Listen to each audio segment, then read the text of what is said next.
നമസ്കാരം. തദ്ദേശികം വാർത്താ ചാനലിലേക്ക് സ്വാഗതം. ഞാൻ ബാലകൃഷ്ണൻ. ആദ്യം പ്രാദേശികം.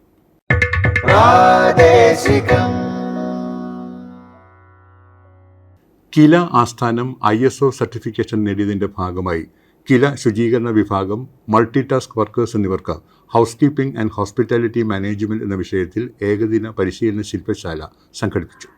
കില തളിപ്പറമ്പ് IPPL സെൻ്ററിലെ വിദ്യാർത്ഥികളുടെ 2 ആഴ്ചത്തെ ഇൻറ്റേൺഷിപ്പ് പ്രോഗ്രാം കിലയിൽ നടന്നു. Kila director general doctor Joy Elamon വിദ്യാർത്ഥികൾക്കുള്ള സർട്ടിഫിക്കറ്റ് വിതരണം നടത്തി. വർദ്ധിക്കുന്ന വേനൽ ചൂട്, ജാഗ്രതാ നിർദ്ദേശങ്ങളുമായി ദുരന്ത നിവാരണ അതോറിറ്റി. ചൂട് കൂടുതൽ അനുഭവപ്പെടുന്ന പകൽ 11 മണി മുതൽ 3 മണി വരെയുള്ള സമയം, വെയിൽ നേരിട്ടേൽക്കാൻ ഇടവരുന്ന രീതിയിലുള്ള ജോലികൾ, തുറന്ന വാഹനങ്ങളിലെ യാത്ര തുടങ്ങിയവ ഒഴിവാക്കുക. നിർജ്ജലീകരണം ഒഴിവാക്കുന്നതിനായി ധാരാളം വെള്ളം കുടിക്കുകയും വിശ്രമിക്കുകയും ചെയ്യണം. പകൽ തിരഞ്ഞെടുപ്പ് പ്രവർത്തനങ്ങളിൽ ഏർപ്പെടുന്നവർ കുടിവെള്ളം കയ്യിൽ കരുതുകയോ ഇല്ലെങ്കിൽ നിശ്ചിത സമയം ഇടവിട്ട് ഉപ്പിട്ട നാരങ്ങാ വെള്ളം, സംഭാരം, കരിക്കിൻ വെള്ളം, ORS എന്നിവ കുടിക്കേണ്ടതാണ്. ആലപ്പുഴ ജില്ലയിലെ അമ്പലപ്പുഴ തെക്ക് പഞ്ചായത്തിലെ ആയുർവേദ ഹോമിയോ ഡിസ്പെൻസറികൾക്ക് national accreditation board for hospital and health care providers അംഗീകാരം ലഭിച്ചതിൻ്റെ പ്രഖ്യാപനം H. സലാം MLA നിർവഹിച്ചു. പഞ്ചായത്തിൽ മാത്രമാണ് ഒരേ വർഷം 2 സ്ഥാപനങ്ങൾക്ക് ഈ അംഗീകാരം ലഭിച്ചത്. ഡിസ്പെൻസറി അങ്കണത്തിൽ ചേർന്ന സമ്മേളനത്തിൽ പഞ്ചായത്ത് പ്രസിഡന്റ് ശോഭ ബാലൻ അധ്യക്ഷയായി. ജില്ലാ പഞ്ചായത്ത് അംഗം P. Anju, panchayat vice president P. Rameshan, സ്ഥിരസമിതി അധ്യക്ഷന്മാർ തുടങ്ങിയവർ പങ്കെടുത്തു. കോഴിക്കോട് ജില്ലയിലെ കോടഞ്ചേരി ഗ്രാമപഞ്ചായത്തിൻ്റെ 2023-24 വാർഷിക പദ്ധതിയിൽ ഉൾപ്പെടുത്തി പുനരുദ്ധാരണ പ്രവർത്തനങ്ങൾ നടത്തിയ നെല്ലിപ്പോയിൽ നാരങ്ങത്തോട് റോഡിൻ്റെ ഉദ്ഘാടനം ഗ്രാമപഞ്ചായത്ത് പ്രസിഡന്റ് അലക്സ് തോമസ് നിർവഹിച്ചു. 8ാം വാർഡ് മെമ്പർ റോസമ്മ കൈത്തിങ്കലിൻ്റെ അധ്യക്ഷതയിൽ ചേർന്ന യോഗത്തിൽ ഗ്രാമപഞ്ചായത്ത് vice president Chinna Ashokan, ward member Soosa Plakkal, Leelamma Kandathil, Lissy Chacko, Vasudevan Njattukalayil തുടങ്ങിയവർ പങ്കെടുത്തു. പത്തനംതിട്ട ജില്ലയിലെ റാന്നി പെരുന്നാട് ഗ്രാമപഞ്ചായത്തിൽ സംസ്ഥാന വനിതാ വികസന കോർപ്പറേഷൻ നൽകുന്ന മൈക്രോ ക്രെഡിറ്റിൻ്റെ വിതരണോദ്ഘാടനം അഡ്വക്കേറ്റ് പ്രമോദ് നാരായണൻ MLA നിർവഹിച്ചു. ഗ്രാമപഞ്ചായത്തിലെ 31 കുടുംബശ്രീ യൂണിറ്റിലെ 338 അംഗങ്ങൾക്കാണ് 3 കോടി രൂപയുടെ വായ്പ വിതരണം ചെയ്തത്. മഠത്തുമൂഴി ശബരിമല ഇടത്താവളത്തിൽ നടന്ന ചടങ്ങിൽ ഗ്രാമപഞ്ചായത്ത് പ്രസിഡന്റ് PS മോഹനൻ അധ്യക്ഷത വഹിച്ചു. പത്തനംതിട്ട ജില്ലയിലെ തുമ്പമൺ ഗ്രാമപഞ്ചായത്തിൽ ഹരിത പ്രോട്ടോക്കോളിൽ A+, A ഗ്രേഡ് എന്നിവ നേടിയ സ്ഥാപനങ്ങൾക്കുള്ള സർട്ടിഫിക്കറ്റുകളുടെ വിതരണോദ്ഘാടനം നടന്നു. സംസ്ഥാനത്ത് തദ്ദേശ സ്വയംഭരണ സ്ഥാപനങ്ങളുടെ നേതൃത്വത്തിൽ മാലിന്യ സംസ്കരണവുമായി ബന്ധപ്പെട്ട് വിപുലമായ പരിപാടികളാണ് സർക്കാർ നടപ്പിലാക്കുന്നതെന്ന് ഡെപ്യൂട്ടി സ്പീക്കർ ചിറ്റയം ഗോപകുമാർ പറഞ്ഞു. Haritha Kerala mission state programme officer G. Rajendran വിഷയാവതരണം നടത്തി. പ്രവർത്തന മികവിൻ്റെ അടിസ്ഥാനത്തിൽ നേട്ടങ്ങൾ കരസ്ഥമാക്കിയ 31 സ്ഥാപനങ്ങൾക്കുള്ള സർട്ടിഫിക്കറ്റാണ് ചടങ്ങിൽ വിതരണം ചെയ്തത്. കൊല്ലം ജില്ലയിലെ നിലമേൽ ഗ്രാമപഞ്ചായത്തിൽ ഹെൽത്തി ബേബി ഷോ 2024 സാമൂഹിക ആരോഗ്യ കേന്ദ്രത്തിൽ സംഘടിപ്പിച്ചു. വാർഡ് മെമ്പർ നിയാസ് മാറ്റാപ്പള്ളി പരിപാടി ഉദ്ഘാടനം ചെയ്തു. 1 വയസ്സിൽ താഴെയുള്ള കുഞ്ഞുങ്ങളും അമ്മമാരും പങ്കെടുത്തു. മുലയൂട്ടൽ, പ്രതിരോധ കുത്തിവയ്പ്, പോഷകാഹാരം എന്നിവയുടെ പ്രാധാന്യത്തെക്കുറിച്ച് ബോധവത്കരണ ക്ലാസും നൽകി. സാമൂഹിക ആരോഗ്യ കേന്ദ്രം medical officer doctor KV Shaji അധ്യക്ഷനായി. നവകേരളം കർമ്മ പദ്ധതിയുടെ ഭാഗമായി ഹരിത കേരള മിഷന്റെ ഏകോപനത്തിൽ അഞ്ചൽ ഗ്രാമപഞ്ചായത്തിലെ 18 സ്ഥാപനങ്ങൾക്ക് സർട്ടിഫിക്കറ്റ് വിതരണം ചെയ്തു. ഗ്രീൻ ഓഫീസ് പരിശോധനയുടെ അടിസ്ഥാനത്തിൽ A+, A ഗ്രേഡ് ലഭിച്ചവയ്ക്കാണ് അംഗീകാരം. പഞ്ചായത്ത് ഹാളിൽ നടന്ന ചടങ്ങ് പഞ്ചായത്ത് പ്രസിഡന്റ് S. സജീവ് ഉദ്ഘാടനം ചെയ്തു. Vice president P. ലേഖ അധ്യക്ഷയായി. ആലപ്പുഴ ജില്ലയിലെ പുന്നപ്ര വടക്ക് പഞ്ചായത്തിലെ സ്മാർട്ട് അങ്കണവാടി കെട്ടിട നിർമ്മാണോദ്ഘാടനം H. സലാം MLA നിർവഹിച്ചു. പനയക്കുളങ്ങര സ്കൂൾ ജംഗ്ഷന് സമീപം ചേർന്ന സമ്മേളനത്തിൽ പഞ്ചായത്ത് പ്രസിഡന്റ് സജിത സതീശൻ അധ്യക്ഷയായി. ജില്ലാ പഞ്ചായത്ത് അംഗം Geetha Babu, panchayat vice president AP Saritha, സ്ഥിരസമിതി അധ്യക്ഷൻ വിനോദ് കുമാർ, പഞ്ചായത്ത് അംഗങ്ങളായ അജിത ശശി, വിശാഖ വിജയൻ, അധ്യാപിക ശ്രീജ രതീശൻ തുടങ്ങിയവർ പങ്കെടുത്തു.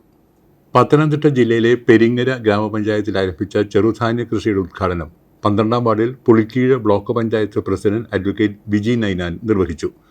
പുളിക്കീഴ് ബ്ലോക്ക് പഞ്ചായത്തും കാർഷിക വികസന കർഷക ക്ഷേമ വകുപ്പും സംയുക്തമായാണ് ചെറുധാന്യ കൃഷി നടപ്പാക്കുന്നത്. പദ്ധതി നിർവഹണത്തിനാവശ്യമായ വിത്ത് സൗജന്യമായി ബ്ലോക്ക് പഞ്ചായത്ത് നൽകുകയും നടത്തിപ്പിനാവശ്യമായ ചെലവ് കൃഷി വകുപ്പ് വഹിക്കുകയും ചെയ്യും. കടപ്പുറ കൃഷിഭവന്റെ കീഴിൽ കൃഷിക്കൂട്ടമായി രജിസ്റ്റർ ചെയ്തിട്ടുള്ള അഗ്രോ സർവീസ് സെൻ്ററാണ് കൃഷി ചെയ്യുന്നത്. വർഷങ്ങളോളം തരിശായി കിടന്ന സ്ഥലം NREGS പദ്ധതിയിലൂടെ അനുയോജ്യമാക്കിയെടുത്താണ് കൃഷി ചെയ്യുന്നത്. പെരിങ്ങര ഗ്രാമപഞ്ചായത്ത് പ്രസിഡന്റ് എബ്രഹാം തോമസ് പരിപാടിയിൽ അധ്യക്ഷനായി. പത്തനംതിട്ട ജില്ലയിലെ ഏഴംകുളം ഗ്രാമപഞ്ചായത്തിലെ കോഴിക്കോട് വിതരണത്തിന്റെ ഉദ്ഘാടനം ഡെപ്യൂട്ടി സ്പീക്കർ ചിറ്റയം ഗോപകുമാർ നിർവഹിച്ചു.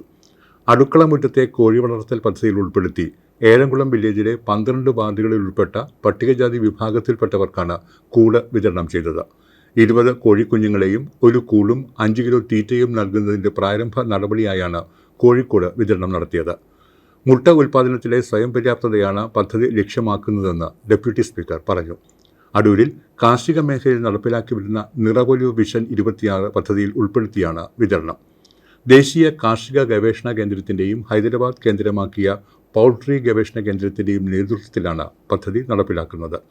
പോഷക സമ്പുഷ്ടമായ ജന്തുജന്യ മാംസം ലഭിക്കാനുള്ള എളുപ്പവഴിയാണ് അടുക്കളപ്പുറത്തെ കോഴി വളർത്തൽ. കുറഞ്ഞ മുതൽ മുടക്കിലും സംരക്ഷണ ചെലവിലും പ്രായഭേദമന്യേ ആർക്കും ചെയ്യാൻ പറ്റുന്ന സംരംഭമാണ് ഇത്. പ്രാദേശികം അവസാനിക്കുന്നു.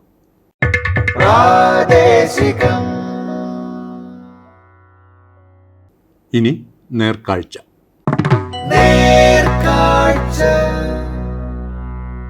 കാർഷിക മേഖലയിൽ മലപ്പുറം ജില്ലയിലെ പുഴക്കാട്ടിരി ഗ്രാമപഞ്ചായത്ത് നടത്തുന്ന വിവിധ പ്രവർത്തനങ്ങൾ കാണാം.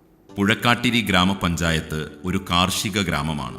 ഒട്ടേറെ പേർ കാർഷിക വൃത്തി കൊണ്ട് ഉപജീവനം നടത്തുന്നവരാണ്. പ്രധാന കൃഷികൾ നെല്ല്, പച്ചക്കറി, വാഴ, കപ്പ എന്നിവയാണ്. സമഗ്ര നെൽകൃഷി വികസന പദ്ധതി 150 ഹെക്ടർ പ്രദേശത്ത് ഒന്നാം വിള 30 ഹെക്ടറിലും രണ്ടാം വിള 120 ഹെക്ടറിലുമായി കൃഷി ചെയ്യുന്നതിന് വിത്ത്, വളം, കുമ്മായം, കൂലിച്ചെലവ് ഇനത്തിൽ 25 ലക്ഷം സബ്സിഡിയായി ധനസഹായം നൽകുന്നു. മായം ചേർക്കാത്ത ശുദ്ധമായ അരി ഉൽപ്പാദിപ്പിക്കുന്നു. പഴയ കാർഷിക സംസ്കൃതിയിലേക്ക് തിരിച്ചുവരുന്നു. പുഴക്കാട്ടിരി പഞ്ചായത്തിലെ 4-ാം പാടത്തു നിന്നാണ് സംസാരിക്കുന്നത്. ഇത് ഗവൺമെൻറ്റിൻ്റെ ഭാഗത്തു നിന്ന് കൃഷിക്ക് വളരെ പ്രോത്സാഹനമാണ് ഞങ്ങൾക്ക് കിട്ടിക്കൊണ്ടിരിക്കുന്നത്. കുമ്മായം, അതേപോലെ വിത്ത്, മറ്റുള്ള കൃഷി ചെലവിന് കൂലിച്ചെലവായിട്ടെല്ലാം കിട്ടിക്കൊണ്ടിരിക്കുന്നുണ്ട്. ഈ പഞ്ചായത്തിൽ നിന്ന് സംസ്ഥാന സർക്കാരുകൾ പിന്നെ എന്തൊക്കെ ആനുകൂല്യങ്ങൾ തരുന്നുണ്ട് അതൊക്കെ ഈ പഞ്ചായത്തിൽ നിന്ന് ഞങ്ങൾക്ക് കിട്ടിക്കൊണ്ടിരിക്കുന്നുണ്ട്. പഞ്ചായത്തിൽ എഴുതി കൊടുക്കുന്നവർക്ക് വിത്തും വളവും വിത്തള് പിന്നെ അങ്ങനെയുള്ള എല്ലാ ആനുകൂല്യങ്ങളും കിട്ടിക്കൊണ്ടിരിക്കുന്നുണ്ട്. പിന്നെ 10-12 ലക്ഷം ഉറുപ്പിക ചിലവാക്കിയിട്ട് ഒരു കനാൽ ഉണ്ടാക്കി തന്നു. ആ കനാലിൽ കൂടി വെള്ളം നല്ലോണം പോകുന്നുണ്ട്. അപ്പോൾ ആ ഭാഗം കൂടി വെള്ളക്കെട്ടുള്ള സ്ഥലമായിരുന്നു. ആ ഭാഗം കൂടി ഞങ്ങൾക്ക് കൃഷിക്ക് ഉപയോഗപ്പെടുത്തിയാണ്. ഇപ്പോൾ 10 ഏക്കറോളം സ്ഥലം ഞങ്ങൾക്ക് കൂടുതൽ മെച്ചപ്പെട്ടിട്ടുണ്ട് കൃഷി ചെയ്യാൻ. കുറച്ച് കൃഷിക്കാർക്ക് കുറച്ച് സ്ഥലം നഷ്ടപ്പെട്ടാലും കനാൽ വന്നുകൊണ്ട് കുറേ മെച്ചത്തിൽ തന്നെയാണ്. നമ്മുടെ പഞ്ചായത്തിലെ ഏറ്റവും പ്രധാനപ്പെട്ട ഒരു മേഖലയാണ് കാർഷിക മേഖല. കാർഷിക മേഖലയിൽ കർഷകരുടെ ഒരു സമൂലമായ ഉന്നമനം ലക്ഷ്യം വെച്ചിട്ടാണ് നമ്മൾ എല്ലാ പദ്ധതികളും ആവിഷ്കരിച്ച് നടപ്പാക്കുന്നത്. ജനകീയാസൂത്രണ പദ്ധതിയിൽ ഈ വർഷം പഞ്ചായത്ത് ഏകദേശം 60 ലക്ഷത്തോളം തുക നമുക്ക് അനുവദിച്ചിട്ടുണ്ട്. ജനകീയാസൂത്രണ പദ്ധതിയിൽ നമ്മൾ വിവിധങ്ങളായ പദ്ധതികൾ ആസൂത്രണം ചെയ്ത് നടപ്പാക്കി വരുന്നുണ്ട്. അതിൽ ഏറ്റവും കൂടുതൽ തന്നെ നമ്മൾ പ്രാധാന്യം നൽകി വരുന്നത് നെൽകൃഷിക്കാണ്. തെങ്ങ് കൃഷി 250 ഗുണഭോക്താക്കൾക്ക് 15 ലക്ഷം രൂപയുടെ സമ്പുഷ്ടീകരിച്ച ജൈവവളം വിതരണം ചെയ്യുന്നു. ഇതുവഴി തെങ്ങിന്റെ ഉൽപാദനശേഷി വർദ്ധിപ്പിക്കുന്ന പദ്ധതിയാണിത്. പൂക്കൃഷി പഞ്ചായത്തിന് എന്നും വസന്തകാലം സമ്മാനിക്കുന്നു. പൂക്കൃഷി കൂലിച്ചെലവും തൈകളും ഈ പദ്ധതിയിലൂടെ വിതരണം ചെയ്യുന്നു. തേനീച്ച കൃഷി തേനീച്ചപ്പെട്ടി കൂട് സഹിതം 50 പെട്ടികൾ വിതരണം ചെയ്തു. അടുക്കളത്തോട്ടത്തിൽ പച്ചക്കറി കൃഷി പുഴക്കാട്ടിരി പഞ്ചായത്ത് കാർഷിക കർമ്മസേന വഴി വളം നിറച്ച ചട്ടി, പച്ചക്കറി തൈകൾ ഉൾപ്പെടെ 425 ഗുണഭോക്താക്കൾക്ക് വിതരണം ചെയ്തു. അടുക്കളക്കടുത്ത് ഏറ്റവും വിഷരഹിത പച്ചക്കറികൾ ഇതുവഴി നമുക്ക് ഉൽപ്പാദിപ്പിക്കാൻ കഴിഞ്ഞു. പ്രധാനമന്ത്രി കൃഷി സിഞ്ചായി യോജന നീർത്തട ഘടകം മണ്ണും ജലവും ജൈവസമ്പത്തും തമ്മിലുള്ള സ്വാഭാവിക ജൈവബന്ധം നിലനിർത്തുന്നതിന് ആവശ്യമായ പ്രവർത്തനങ്ങൾ ക്രമാനുഗതമായും ശാസ്ത്രീയമായും നടപ്പിലാക്കുകയും മണ്ണിലെ ജൈവ സന്തുലിതാവസ്ഥ നിലനിർത്തുകയും ചെയ്യുക എന്ന ലക്ഷ്യത്തോടെ രൂപം നൽകിയ കേന്ദ്രാവിഷ്കൃത പദ്ധതിയായ പ്രധാനമന്ത്രി കൃഷി സിഞ്ചായി യോജന നീർത്തട ഘടകം പുഴക്കാട്ടിരി നീർത്തട പദ്ധതി പ്രദേശത്ത് 2021-22 വർഷം മുതൽ നടപ്പിലാക്കി വരികയാണ്. രാമപുരം പ്രദേശത്തുകൂടി ഒഴുകുന്ന ചെറുപുഴയുടെ ഇരുവശങ്ങളിലായി കിടക്കുന്ന 8 വാർഡുകളിൽ ഉൾപ്പെടുന്ന 718 ഹെക്ടർ സ്ഥലത്താണ് ആകെ 1.89 കോടി രൂപ അടങ്കൽ തുകയുള്ള പദ്ധതി നടപ്പിലാക്കി വരുന്നത്. പദ്ധതി പ്രദേശത്തെ പ്രകൃതി വിഭവങ്ങളായ മണ്ണ്, ജലം, ജൈവസമ്പത്ത് എന്നിവയെ സംരക്ഷിക്കുകയും പരിപോഷിപ്പിക്കുകയും ചെയ്യുന്ന പ്രവൃത്തികളാണ് ഇതിൽ ഉൾപ്പെട്ടിട്ടുള്ളത്. ഭൂമിയുടെ ഉപരിതലത്തിലെ ഫലപുഷ്ടമായ മേൽമണ്ണിനെ സംരക്ഷിച്ചു നിർത്താനും മഴയായി ഭൂമിയിൽ പതിക്കുന്ന ജലത്തെ മണ്ണിലേക്ക് പരമാവധി കിനിഞ്ഞിറങ്ങാനും സഹായിക്കുന്ന തരത്തിലുള്ള പ്രവർത്തനങ്ങൾ പൊതുഭൂമിയിലും സ്വകാര്യ ഭൂമിയിലും ഏറ്റെടുക്കുന്നു. കുളങ്ങളുടെയും നീരുറവകളുടെയും പുനരുദ്ധാരണം, തടയണ നിർമ്മാണം, ഫലവൃക്ഷങ്ങൾ നട്ടുപിടിപ്പിക്കൽ, കിണർ റീചാർജിംഗ് തുടങ്ങിയ പ്രവർത്തനങ്ങൾ നടപ്പിലാക്കുന്നു. അതോടൊപ്പം പ്രദേശത്തെ കാർഷിക അനുബന്ധ മേഖലകളിൽ ഉൽപാദനവും ഉൽപാദനക്ഷമതയും വർദ്ധിപ്പിക്കുന്നതിനുള്ള പ്രവർത്തനങ്ങളാണ് ഈ ഘടകത്തിൽ നടപ്പാക്കുന്നത്. പച്ചക്കറി കൃഷി, പോഷകത്തോട്ടം, ഇടവിള കൃഷി, ബയോഗ്യാസ് പ്ലാന്റ് തുടങ്ങിയ ആനുകൂല്യങ്ങൾ പദ്ധതി പ്രദേശത്തുള്ളവർക്ക് വിതരണം ചെയ്യുന്നു. കൂടാതെ പദ്ധതി പ്രദേശത്തെ ദരിദ്ര കുടുംബങ്ങളുടെ തൊഴിലും വരുമാനവും മെച്ചപ്പെടുത്തുന്നതിനു വേണ്ടി ജീവനോപാധി പ്രവർത്തനങ്ങൾക്ക് ധനസഹായം നൽകുന്നു. പശു വളർത്തൽ, ആടുവളർത്തൽ, തൊഴുത്ത്, ആട്ടിൻകൂട്, കോഴിക്കൂട് നിർമ്മാണം തുടങ്ങിയവയ്ക്ക് ധനസഹായം നൽകുന്നതിനോടൊപ്പം പ്രകൃതി വിഭവങ്ങളെ ആശ്രയിച്ചുകൊണ്ടുള്ള ജീവനോപാധി പ്രവർത്തനങ്ങൾ ഏറ്റെടുക്കുന്നതിന് ദരിദ്ര കുടുംബങ്ങളിൽ നിന്നുള്ള അംഗങ്ങൾ ഉൾപ്പെട്ട ജോയിന്റ് ലയബിലിറ്റി ഗ്രൂപ്പുകൾക്ക് സീഡ് മണി പലിശരഹിത വായ്പ ലഭ്യമാക്കുന്നു. പെരിന്തൽമണ്ണ ബ്ലോക്ക് പഞ്ചായത്ത് നിർവഹണ ഏജൻസിയായും മങ്കട ബ്ലോക്ക് പഞ്ചായത്ത് കോ ഏജൻസിയായും നടപ്പാക്കിക്കൊണ്ടിരിക്കുന്ന പ്രധാനമന്ത്രി കൃഷി സിഞ്ചായി യോജന അഥവാ PMKSY പദ്ധതി പുഴക്കാട്ടിരി പഞ്ചായത്തിൽ വളരെ കാര്യക്ഷമമായി നടപ്പിലാക്കിക്കൊണ്ടിരിക്കുന്നു എന്ന് പറയുന്നതിൽ ഏറെ സന്തോഷമുണ്ട്. പെരിന്തൽമണ്ണ മങ്കട ബ്ലോക്ക് പഞ്ചായത്തുകളിൽ നടപ്പിലാക്കിക്കൊണ്ടിരിക്കുന്ന PMKSY പദ്ധതി പുഴക്കാട്ടിരി ഗ്രാമപഞ്ചായത്തിലെ 8 വാർഡുകളിൽ ആ വാർഡിലെ കർഷകർക്ക് മറ്റു ജനവിഭാഗങ്ങൾക്കും ലഭ്യമാക്കുന്നതിൽ മുന്തിയ പരിഗണനയാണ് ഈ പഞ്ചായത്ത് ഭരണസമിതി നടപ്പിലാക്കിക്കൊണ്ടിരിക്കുന്നത്. ഇവിടെ പ്രസിഡൻറ്റിൻ്റെയും വൈസ് പ്രസിഡൻറ്റിൻ്റെയും സ്റ്റാൻഡിംഗ് കമ്മിറ്റി ചെയർമാൻമാരുടെയും മെമ്പർമാരുടെയും ഒക്കെ നേതൃത്വത്തിൽ നിതാന്ത ജാഗ്രത പുലർത്തിക്കൊണ്ടാണ് ഈ പദ്ധതിയുടെ ഗുണം ജനങ്ങളിലേക്ക് എത്തിക്കുന്നതിൽ പുഴക്കാട്ടിരി ഗ്രാമപഞ്ചായത്തിലെ ഭരണസമിതി അംഗങ്ങൾ ചെയ്തുകൊണ്ടിരിക്കുന്നത്. തൊഴിലുറപ്പ്. പുഴക്കാട്ടിരി ഗ്രാമപഞ്ചായത്ത് മഹാത്മാഗാന്ധി ദേശീയ ഗ്രാമീണ തൊഴിലുറപ്പ് പദ്ധതിയിൽ ഉൾപ്പെടുത്തി ഹരിതഗൃഹം എന്നൊരു പദ്ധതി ആവിഷ്കരിച്ചതിന്റെ ഭാഗമായി പഞ്ചായത്തിലെ മുഴുവൻ വീടുകളിലും അത്യുൽപാദന ശേഷിയുള്ള കുറ്റ്യാടി ഇനത്തിൽപ്പെട്ട ഓരോ തെങ്ങിൻ തൈകൾ വെച്ചുപിടിപ്പിക്കുക എന്ന ഉദ്യമവുമായി മുന്നോട്ടു പോവുകയും ആയതിന്റെ ഭാഗമായി പുഴക്കാട്ടിരി മേഖലയിൽ വാർഡ് 9-ൽ 2 നഴ്സറികളിലായി 6000 തെങ്ങിൻ തൈകളും രാമപുരം മേഖലയിൽ വാർഡ് 2-ൽ ഒരു നഴ്സറിയിൽ 3000 തെങ്ങിൻ തൈകളും ഉൽപ്പാദിപ്പിച്ചു. പുഴക്കാട്ടിരി പഞ്ചായത്ത് 2022-23 വാർഷിക പദ്ധതിയിൽ NRGSുമായി ഉൾപ്പെടുത്തിക്കൊണ്ട് ഏകദേശം 9000 തെങ്ങിൻ തൈകൾ 3 മേഖലകളിലായി, ഒന്ന് പുഴക്കാട്ടിരി മേഖലയിൽ 2 നഴ്സറിയും രാമപുരം മേഖലയിൽ 1 നഴ്സറിയും 3 നഴ്സറിലും കൊണ്ട് 9000 തെങ്ങിൻ തൈകൾ നഴ്സറി ഉണ്ടാക്കി. കൃഷി ഓഫീസർ നഴ്സറിക്ക് ആവശ്യമായ സാങ്കേതിക സഹായങ്ങൾ നൽകിയത് വിത്ത് തേങ്ങകൾ മുളക്കുന്നതിന്റെ നിരക്ക് വർദ്ധിപ്പിക്കുന്നതിനും കരുത്തോടുകൂടി തൈകൾ വളരുന്നതിനും സഹായിച്ചു. ആകെ ഉൽപ്പാദിപ്പിച്ച 900 തൈകൾ സാധ്യതയുള്ള എല്ലാ വീടുകളിലും എത്തിക്കുന്നതിനായി എല്ലാ വീടുകളിലും ഒരു തെങ്ങിൻ തൈ എത്തിക്കുക എന്നത് വിജയകരമായി ചെയ്തതിന് ഭരണസമിതിയുടെ മേൽനോട്ടം വളരെയധികം സഹായിച്ചു. ഈ പദ്ധതിയിലൂടെ ഏകദേശം 900 തൊഴിൽ ദിനങ്ങൾ സൃഷ്ടിക്കാൻ സാധിച്ചു. ആരോഗ്യ മേഖലയിൽ കണ്ണൂർ ജില്ലയിലെ കുഞ്ഞിമംഗലം ഗ്രാമപഞ്ചായത്ത് നടത്തുന്ന വിവിധ പ്രവർത്തനങ്ങൾ കാണാം. കുഞ്ഞിമംഗലം ഗ്രാമപഞ്ചായത്ത് 2021-22 സാമ്പത്തിക വർഷം ആരോഗ്യ മേഖലയിൽ പദ്ധതിയേതര ഇനങ്ങളിലായി മികച്ച ഇടപെടലുകൾ നടത്തുന്നതിന് സാധിച്ചിട്ടുണ്ട്. ഒരു കുടുംബാരോഗ്യ കേന്ദ്രവും ഒരു ആയുർവേദ ഡിസ്പെൻസറിയും ഒരു NHM ഹോമിയോ ഡിസ്പെൻസറിയും മികച്ച രീതിയിൽ ജനങ്ങൾക്ക് സേവനം പ്രദാനം ചെയ്ത് പ്രവർത്തിക്കുന്നുണ്ട്. കുടുംബാരോഗ്യ കേന്ദ്രത്തിൽ സായാഹ്ന OPയും ലാബ് സൗകര്യവും ഏർപ്പെടുത്തിയിട്ടുണ്ട്. 2021-22 വാർഷിക പദ്ധതിയിൽ സാന്ത്വന പരിചരണ പദ്ധതി പ്രകാരം 242 കിടപ്പ് രോഗികൾക്ക് പരിചരണം നടത്തിയിട്ടുണ്ട്. ആർദ്രം പദ്ധതി, കുടുംബാരോഗ്യ കേന്ദ്രം വിപുലീകരണം, വിവിധ ആരോഗ്യ സ്ഥാപനങ്ങളിലേക്ക് മരുന്നുവാങ്ങൽ, ലാബിന് അടിസ്ഥാന സൗകര്യമൊരുക്കൽ തുടങ്ങിയ പ്രവർത്തനങ്ങൾ നടപ്പിലാക്കിയിട്ടുണ്ട്.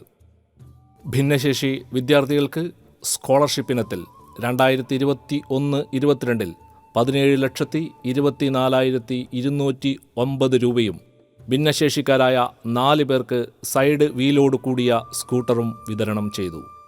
വയോജന ക്ഷേമത്തിനായി വൃദ്ധ വിശ്രമ കേന്ദ്രം, 1,28,487 രൂപ ചെലവഴിച്ച് നവീകരിച്ചു. 60 വയസ്സ് കഴിഞ്ഞ പൊതുവിഭാഗത്തിൽപ്പെട്ട 52 വയോജനങ്ങൾക്കും പട്ടിക വിഭാഗത്തിൽ ഉൾപ്പെട്ട 26 വയോജനങ്ങൾക്കും കട്ടിൽ വിതരണം ചെയ്തു. 11/12/2021 പഞ്ചായത്തിൻ്റെയും മലബാർ ക്യാൻസർ കെയർ സൊസൈറ്റിയുടെയും കുഞ്ഞിമംഗലം കുടുംബശ്രീ CDSൻ്റെയും സംയുക്ത ആഭിമുഖ്യത്തിൽ വനിതകൾക്കായി ഗർഭാശയ ഗള ക്യാൻസർ നിർണയ ക്യാമ്പ് സംഘടിപ്പിച്ചു. ക്ഷയരോഗ മുക്ത കേരളം പദ്ധതിയുടെ ഭാഗമായി പഞ്ചായത്തിലെ 5120 വീടുകളിൽ നോട്ടീസും 13,500 ചോദ്യാവലിയും ജനപ്രതിനിധികളുടെയും ആരോഗ്യ പ്രവർത്തകരുടെയും സന്നദ്ധ പ്രവർത്തകരുടെയും ആശാ വർക്കർമാരുടെയും നേതൃത്വത്തിൽ 92 ഹെൽത്ത് സ്ക്വാഡുകൾ രൂപീകരിച്ച് വിതരണം ചെയ്ത് വിവര ശേഖരണവും ബോധവൽക്കരണവും നടത്തിയാണ് ഈ നേട്ടം കൈവരിച്ചത്.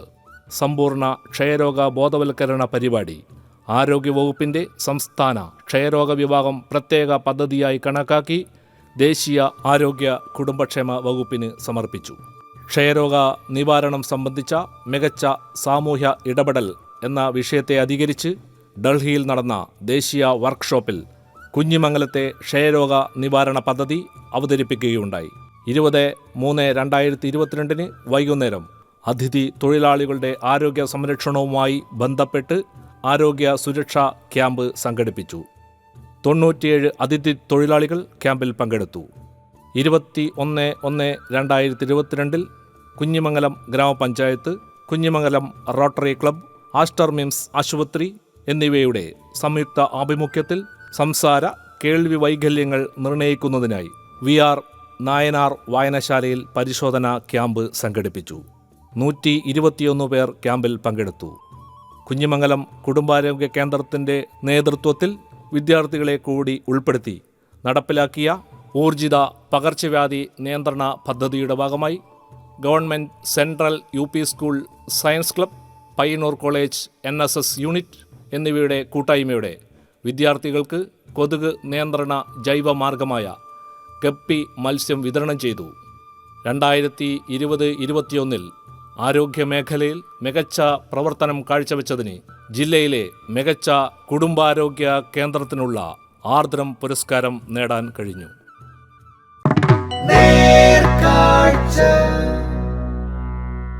അടുത്തതായി നമുക്ക് സംസാരിക്കാം.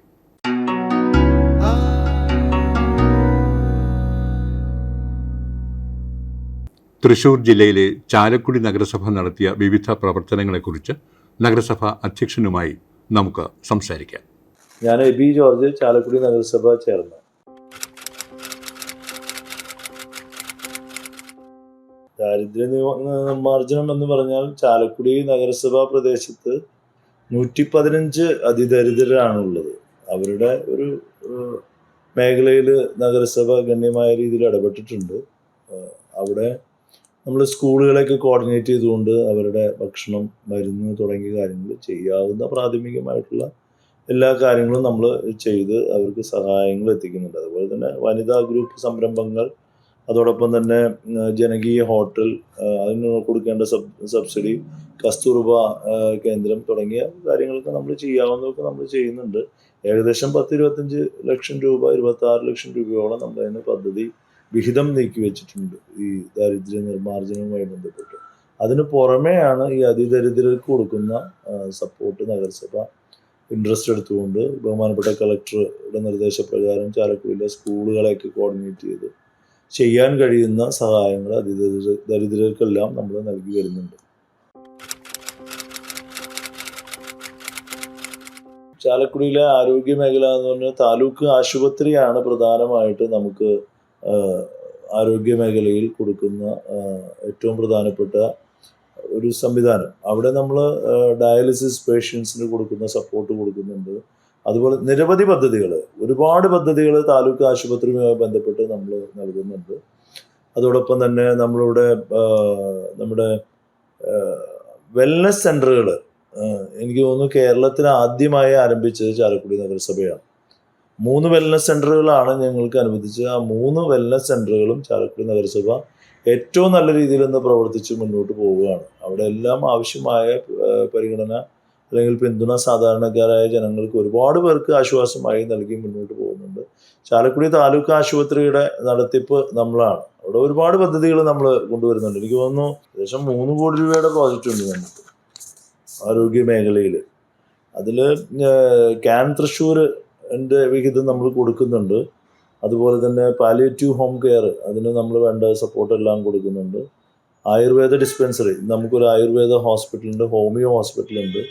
അവിടെയൊക്കെ വേണ്ട എയ്ഡുകളെല്ലാം നമ്മൾ കൊടുത്തു വരുന്നുണ്ട്. അതുപോലെ തന്നെ പ്രതിരോധ പ്രവർത്തനങ്ങളൊക്കെ സജീവമായി ചാലക്കുടി നഗരസഭ ഇടപെടാറുണ്ട്. ഈ പകർച്ചവ്യാധികൾ വരുന്നതിന് ഒരുപാട് പ്രാധാന്യം നമ്മൾ കൊടുക്കുന്നുണ്ട്. ജീവിതശൈലി രോഗങ്ങൾക്കുള്ള മരുന്നുകൾ നമ്മൾ സപ്പോർട്ട് കൊടുക്കുന്നുണ്ട്. അതുപോലെ നിരവധിയായിട്ടുള്ള സപ്പോർട്ടുകൾ. അതിൽ ഏറ്റവും പ്രധാനമായി പറയാവുന്നത് ചാലക്കുടി നഗരസഭയുടെ വെൽനസ് സെൻ്ററുകൾ, അർബൻ ആരോഗ്യ കേന്ദ്രം, താലൂക്ക് ആശുപത്രി, അർബൻ ആരോഗ്യ കേന്ദ്രം, അതിനുശേഷം 3 വെൽനസ് സെൻ്ററുകളുള്ള അപൂർവം നഗരസഭകളിൽ ഒന്നാണ് ചാലക്കുടി നഗരസഭ. അതിനുശേഷം നമുക്ക് ആയുർവേദ ഹോസ്പിറ്റലുണ്ട്. അതിൻ്റെ പുതിയ ആയുർവേദ ഹോസ്പിറ്റൽ വലിയ രീതിയിൽ നമ്മൾ ഉദ്ഘാടനം ചെയ്യാനായിട്ട് തയ്യാറായിക്കൊണ്ടിരിക്കുന്നു. ഹോമിയോ ഹോസ്പിറ്റലുണ്ട് ചാലക്കുടി നഗരസഭയ്ക്ക്. ആരോഗ്യ മേഖലയിൽ വലിയ പരിഗണന ചാലക്കുടി നഗരസഭ കൊടുത്തു വരുന്നുണ്ട്.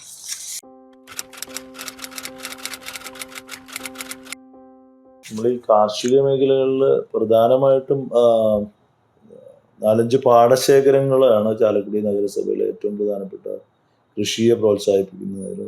പടിഞ്ഞാറ് ചാലക്കുടിയിൽ കോട്ടാറ്റ് പാടശേഖരം തുടങ്ങി കോട്ടയിൽ പെരിയച്ചിറ പാടശേഖരം വരെയുള്ള പാടശേഖരങ്ങൾ, അതിൻ്റെ ഉന്നമനത്തിന് വേണ്ടി പാടശേഖര സമിതികളുമായി സഹകരിച്ചുകൊണ്ട് ഒരുപാട് പുതിയ പരിപാടികൾ നമ്മൾ ചെയ്തു വരുന്നുണ്ട്. എല്ലായിടത്തും കൃഷിയെ നമ്മൾ പ്രോത്സാഹിപ്പിക്കുന്നുണ്ട്. അതുകൊണ്ട് തന്നെ ഏകദേശം ഒരു 400 ഏക്കർ സ്ഥലത്തോളം നമ്മൾ ചാലക്കുടി നഗരസഭയിൽ നെൽകൃഷി മാത്രം ചെയ്യുന്നുണ്ട്. അത് ജാതി കൃഷിക്ക് ഒരുപാട് പിന്തുണ നമ്മൾ നൽകുന്നുണ്ട്. ചെറുധാന്യങ്ങളുടെ കൃഷി വികസിപ്പിക്കുന്നതിന് വേണ്ടി കഴിഞ്ഞ വർഷവുമായിട്ട് നമ്മൾ ഒരുപാട് പുതിയ പദ്ധതികൾ അതിനുവേണ്ടി സപ്പോർട്ടായിട്ട് കൊടുത്തിട്ടുണ്ട്. വാഴക്കൃഷിക്ക് പിന്തുണ കൊടുക്കുന്നുണ്ട്. അതുപോലെ നിരവധി കൃഷി മേഖലയിൽ പൊതുവെ ചാലക്കുടി നഗരസഭ നല്ല രീതിയിൽ ഇടപെട്ട് പ്രവർത്തിച്ച് വരുന്നുണ്ട്.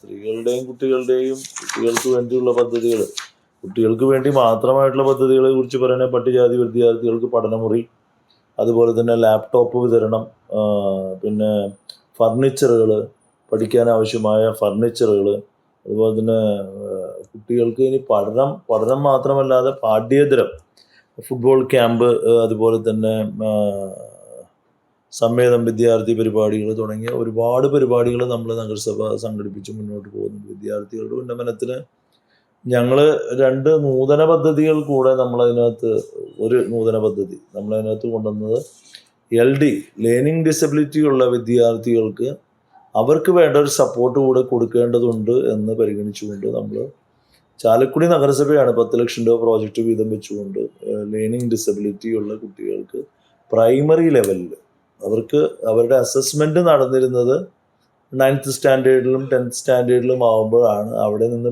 കുട്ടികൾക്ക് പഠിക്കാൻ വൈകല്യമുണ്ട് എന്ന് മനസ്സിലാക്കിയതിന് ശേഷം കുട്ടികൾ പഠിക്കാൻ സാധിക്കാതെ വരികയും കുട്ടികൾ മാതാപിതാക്കൾക്ക് ഒരുപാട് ഭാരമായി ചെയ്യുന്നൊരു കാര്യം നമ്മൾ കൃത്യമായി ജനങ്ങളുടെ ഇടയിൽ നിന്ന് കിട്ടിയ ഫീഡ്ബാക്കിൻ്റെ അടിസ്ഥാനത്തിൽ അതിനൊരു മാറ്റം ഉണ്ടാകണം എന്ന് തീരുമാനിക്കുകയും നമ്മൾ പ്രൈമറി ലെവലിൽ, അതായത് ഞങ്ങൾ എല്ലാ സ്കൂളുകളുടെയും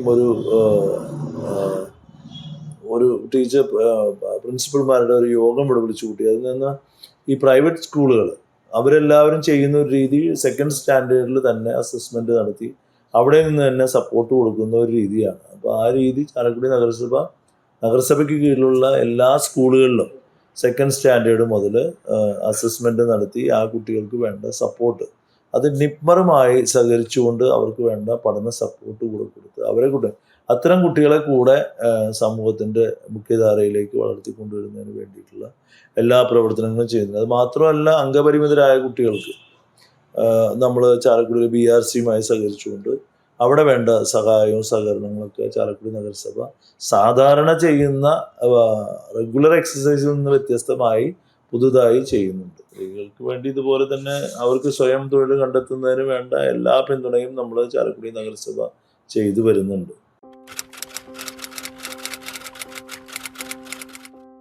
ഈ മാലിന്യമുക്ത നവകേരളത്തെക്കുറിച്ച് പറയുമ്പോൾ സത്യത്തിൽ ചാലക്കുടി നഗരസഭ എന്നല്ല, ഈ കേരളത്തിലെ എല്ലാ നഗരസഭകളും മാലിന്യമുക്ത നവകേരളത്തിൽ പങ്കാളികളാകണം. എന്നാൽ മാത്രമാണ് ആ പരിപാടി നമുക്ക് വിജയിപ്പിക്കാനായിട്ട് സാധിക്കുള്ളൂ. മാത്രമല്ല എല്ലാ ഡിപ്പാർട്ട്മെൻറ്റുകളും കൂടെ സഹകരണം ഉണ്ടായാൽ മാത്രം വിജയിപ്പിക്കാവുന്ന ഒന്നാണ് മാലിന്യമുക്ത നവകേരളം എന്ന് പറയുന്ന പരിപാടി. ചാലക്കുടി നഗരസഭയെ സംബന്ധിച്ചിടത്തോളം, വ്യക്തിപരമായിട്ട് എന്നെ സംബന്ധിച്ചിടത്തോളം വളരെ മോശപ്പെട്ട അനുഭവമാണ് ഈ മാലിന്യമുക്ത നവകേരളത്തിലേക്ക് ഡീപ്പായി ഇൻവോൾവ് ചെയ്തപ്പോൾ ഉണ്ടായ അത് ഞാനൊന്നും പറയാതിരിക്കാൻ സാധിക്കില്ല. മാലിന്യമുക്ത നവകേരളത്തിൻ്റെ പ്രാധാന്യത്തെക്കുറിച്ച് തദ്ദേശ സ്വയംഭരണ വകുപ്പ് മന്ത്രിയും അതോടൊപ്പം തന്നെ ശുചിത്വ മിഷൻ്റെ ചാർജുള്ള ശാരദാ മേഡവും ബഹുമാനപ്പെട്ട ജില്ലാ കളക്ടറും ഒക്കെ പറഞ്ഞു തന്ന കാര്യങ്ങളുടെ അടിസ്ഥാനത്തിൽ അതീവ ഗൗരവത്തോടു കൂടിയാണ് ചാലക്കുടി നഗരസഭ അതിനെ നെഞ്ചിലേറ്റിയത്. അതിൻ്റെ ഭാഗമായി വഴിയോരങ്ങളിൽ ഉപേക്ഷിക്കപ്പെട്ട മാലിന്യങ്ങൾ ഏതാണ്ട് 40-45 ടണ്ണോളം മാലിന്യം ഈ കൊച്ചു പട്ടണത്തിൽ നിന്ന് തന്നെ ഞങ്ങൾ എടുത്തു മാറ്റി അവിടേക്ക് ക്യാമറകൾ സ്ഥാപിച്ചു. അതിനുശേഷം മാലിന്യം കൊണ്ടുവന്ന് നിക്ഷേപിക്കുന്നവർക്കെതിരെ കർശന നടപടിയെടുത്തു. അത്തരം കാര്യങ്ങളൊക്കെ ഞങ്ങൾ ചെയ്ത് ചാലക്കുടിയിൽ ശരിക്കും പറഞ്ഞാൽ മാലിന്യം വഴിയരികിൽ തള്ളുന്ന ഒരു രീതിയിൽ നിന്ന് ഒരുപാട് മാറ്റം ചാലക്കുടി നഗരസഭയ്ക്ക് ഉണ്ടായി. പക്ഷേ ചാലക്കുടി നഗരസഭാ പ്രദേശത്ത് മറ്റു പഞ്ചായത്തുകളേക്കാൾ മുനിസിപ്പാലിറ്റിയേക്കാളൊക്കെ വ്യത്യസ്തമായി വലതുകര കനാൽ ഒരുപാട് കടന്നു പോകുന്ന ഒരു പ്രദേശമാണ്. അവിടെ ഈ മാലിന്യം കനാല് വർഷാവർഷം ക്ലീൻ ചെയ്യുന്ന കനാലിൽ നമ്മൾ പൊതുജനം തന്നെ ഉപേക്ഷിക്കുന്ന മാലിന്യങ്ങൾ കോരി സൈഡിൽ വെച്ച് കഴിഞ്ഞാൽ അത് എടുത്ത് നീക്കം ചെയ്യുന്നതിന് ഇറിഗേഷൻ ഡിപ്പാർട്ട്മെൻറ്റിന് പദ്ധതി ഇല്ല. ഇവിടെ നമ്മൾ FSTP സെപ്റ്റേജ് ട്രീറ്റ്മെൻറ്റ് പ്ലാന്റ് അത് നിർമ്മിക്കുക എന്ന് പറയുന്നത് വലിയ ബുദ്ധിമുട്ടുള്ളൊരു കാര്യമാണ്. ഒരു പ്രദേശത്തും അത് ജനങ്ങൾ സഹകരിക്കാത്ത ഒരു ഘട്ടം വന്നപ്പോൾ ഞങ്ങളതിനൊരു മൊബൈൽ യൂണിറ്റ് ആദ്യമായി, ഇന്ന് കേരളത്തിൽ ആദ്യമായി, ഇന്ത്യയിൽ വേണമെങ്കിൽ ആദ്യമായിട്ടെന്ന് പറയാം, അതിൻ്റെ ഒരു യൂണിറ്റ് ഒരു തദ്ദേശ സ്വയംഭരണ സ്ഥാപനം കൊണ്ടുവരികയും അതിൻ്റെ പ്രവർത്തനങ്ങൾ വളരെ സജീവമായി മുന്നോട്ട് പോകാനുള്ള ശ്രമത്തിലും കൂടിയാണ്. അതുകൂടെ ആയാൽ ചാലക്കുടി നിയോജക മണ്ഡലത്തിലെ ഏറ്റവും ചുരുങ്ങിയത് അതിൻ്റെ റിക്വയർമെൻറ്റ് മീറ്റ് ചെയ്യാനായിട്ട് നമുക്ക് സാധിക്കും. ഇനി അശാസ്ത്രീയമായി ഈ സെപ്റ്റേജ് ക്ലീൻ ചെയ്യുന്ന രീതി നമുക്ക് എടുത്തു മാറ്റിക്കൊണ്ട് വളരെ ശാസ്ത്രീയമായ രീതിയിൽ അത് ക്ലീൻ ചെയ്ത് ശുചീകരിക്കുന്ന പ്രവൃത്തികളിലേക്ക് കൂടെ നമുക്ക് കിടക്കാനായിട്ട് സാധിക്കും. നമ്മളിവിടെ ഏറ്റവും കൂടുതൽ അഭിമുഖീകരിക്കുന്ന പ്രശ്നം ഈ വേനൽക്കാലത്തുണ്ടാകുന്ന തീപിടുത്തം ഒന്ന്, മറ്റൊന്ന് ഈ പുഴ, ചാലക്കുടി പുഴ നമുക്ക് എല്ലാ വർഷവും കരകവിഞ്ഞൊഴുകുന്ന രീതി കഴിഞ്ഞ കുറേ വർഷങ്ങളിലുണ്ടായിരുന്നു. അതിൻ്റെ ഒരു ഭീതിയും വെള്ളപ്പൊക്ക ഭീഷണിയും ഒക്കെയാണ് നമുക്ക് പല പ്രദേശങ്ങളിലും ഉള്ളത്. ഇതിനൊക്കെ മുൻകരുതലുകൾ ചാലക്കുടി നഗരസഭ വളരെ ക്രിയാത്മകമായ രീതിയിൽ എടുക്കുന്നുണ്ട്. പിന്നെ ഇവിടെ നമുക്ക് ആവശ്യമായ ഘട്ടങ്ങളിലൊക്കെ അടിയന്തരമായി നഗരസഭയിലെ എല്ലാ കൗൺസിലർമാരും അതോടൊപ്പം തന്നെ നഗരസഭയിലെ ഉദ്യോഗസ്ഥരും ക്രിയാത്മകമായി ഇടപെടുന്നതിൻ്റെ ഭാഗമായി പ്രശ്നങ്ങൾ വളരെ കുറവാണ്.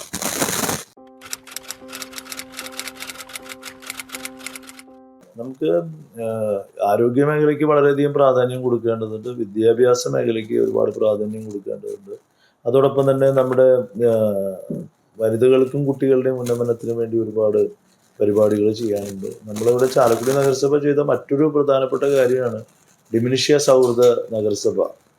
ഈ ഡിമിനിഷ്യ സൗഹൃദം എന്ന് പറയുമ്പോൾ അവിടെ നമുക്ക് മറവി രോഗം ബാധിച്ച ആളുകൾക്ക് അവർക്ക് വേണ്ട ഒരു റിലീഫ് കൊടുക്കുന്ന പദ്ധതി കൂടെ നഗരസഭ നമ്മൾ ചെയ്ത് വരുന്നുണ്ട്. ഇതുപോലെ നിരവധിയായിട്ടുള്ള പരിപാടികൾ. പിന്നെ ഏറ്റവും കൂടുതൽ നമുക്ക് ആവശ്യമായ ഡെവലപ്മെൻറ്റിൽ. അപ്പോൾ അത് സർക്കാരിൻ്റെ പദ്ധതികൾ കുറേ കൂടെ സജീവമായിട്ട് നമുക്ക് വേണ്ടതായിട്ടുണ്ട്. അതുകൂടെ നമ്മൾ ഉൾപ്പെടുത്തി നിരവധിയായ നല്ല ആശയങ്ങൾ കളക്റ്റീവായി ജനങ്ങളിൽ നിന്നും നഗരസഭയിലെ കൗൺസിലർമാരിൽ നിന്നുമൊക്കെ ശേഖരിച്ചുകൊണ്ട് മുന്നോട്ട് പോകുന്ന ഒരു പദ്ധതിയാണ് ചാലക്കുടി നഗരസഭ ആഗ്രഹിക്കുന്നത്.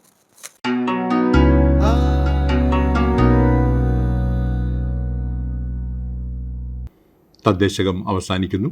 അടുത്തയാഴ്ച ഇതേ സമയം വീണ്ടും. തദ്ദേശകം.